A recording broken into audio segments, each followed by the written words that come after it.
अब हम बात करते हैं बिजनेस एंटिटी कॉन्सेप्ट की। बिजनेस एंटिटी कॉन्सेप्ट कहता है कि बिजनेस खुद में एक इंडिविजुअल है। बिजनेस खुद में एक इंडिविजुअल है, यानी कहने का क्या मतलब है, इसको समझो कि मान लो राम लिमिटेड बिजनेस स्टार्ट किया।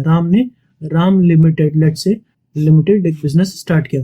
तो कहने का मतलब यह है कि राम एक अलग पर्सन है, ये एक अलग पर्सन है, एक इंडिविजुअल पर्सन है, और जो बिजनेस है वो भी एक इंडिविजुअल पर्सन है, ये भी एक अलग इंडिविजुअल पर्सन है।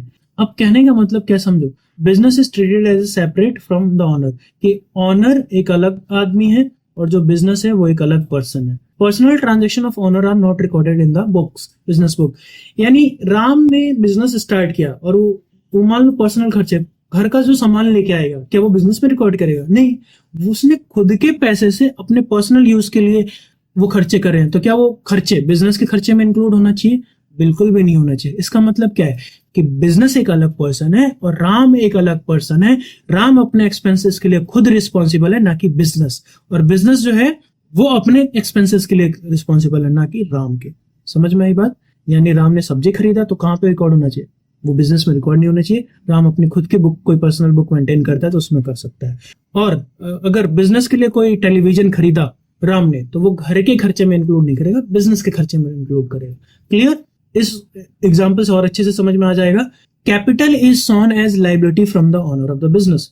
फॉर एग्जाम्पल, जैसे मैंने बोला कि राम ने बिजनेस स्टार्ट किया और राम ने बिजनेस में ₹10 लाख लगाए, तो ये जो बिजनेस में पैसे लगाए हैं राम ने, क्योंकि राम और बिजनेस अलग पर्सन है, तो राम जो लिमिटेड है, जो बिजनेस है, उसको जो 10 लाख रुपए राम से मिले हैं, ये बिजनेस राम लिमिटेड की जिम्मेदारी बनती है कि राम को वो वापस करे। कि अगर दो अलग पर्सन है तो मैंने जो दूसरे पर्सन को जो भी पैसा दिया है, जो भी मैंने इन्वेस्टमेंट किया, वो बिजनेस मुझे वापस देगा।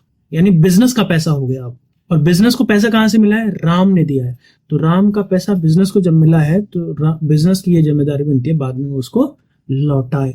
तो इसीलिए जो भी कैपिटल इन्वेस्ट है उसको लाइबिलिटी माना जाता है बिजनेस का। ठीक है? लाइबिलिटी क्या है? जो बिजनेस को फ्यूचर में पे करना है। Insures accurate financial position of the business. और इससे क्या होता है, जो बिजनेस की वैल्यू है ना, वो बहुत अच्छे से यहाँ पे सामने आती है। बिजनेस की वैल्यू कितनी है? मान लो अगर आपने बिजनेस के शुरू में, जब आपने शुरू किया था, 10 लाख रुपए लगाए, तो एक साल आपने काम किया तो 2 लाख का प्रॉफिट बनाया, पहले ईयर की ये प्रॉफिट है। सेकेंड ईयर में मान लो प्रॉफिट है 3 लाख की, और तीसरे ईयर में आपको लॉस हो गया, मान लो लेट से आपको लॉस हो गया 1 लाख का, 1 लाख का लॉस हो गया। तो अभी बिजनेस की वैल्यू कितनी है?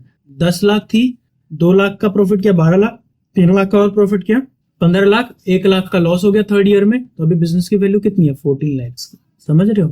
तो बिजनेस की जो एक्चुअल वैल्यू है इससे साफ तौर पे पता चलता है। और बिजनेस की वैल्यू किससे पता चलता है? जो आपने लाइबिलिटी जो आपने इन्वेस्टमेंट किया है बिजनेस में, तो बिजनेस के लिए वो क्या है? लाइबिलिटी है। तो बिजनेस एंड बिजनेस ओनर दो अलग अलग लोग हैं, और बिजनेस में बिजनेस ओनर जितना भी पैसा लगाता है, ये बिजनेस की जिम्मेदारी बनती है कि बिजनेस ओनर को वो वापस करे। आई होप ये क्लियर है। स्टिल कोई डाउट है? Ask me in the comment box, I will get it clear. So thank you so much for being here. And one more thing, you all have to subscribe this channel. This is extremely important, right? अगर आपको पसंद आया, नहीं भी आया तो subscribe करो, because many more videos has to be there, is about to come. और जिस तरीके से मैंने समझाया, आई होप कि आपको समझ में आया हो। और ऐसी वीडियोस के लिए लाइक करो, सब्सक्राइब करो और अपने दोस्तों के साथ शेयर करो, ताकि उनकी भी हेल्प इससे हो जाए।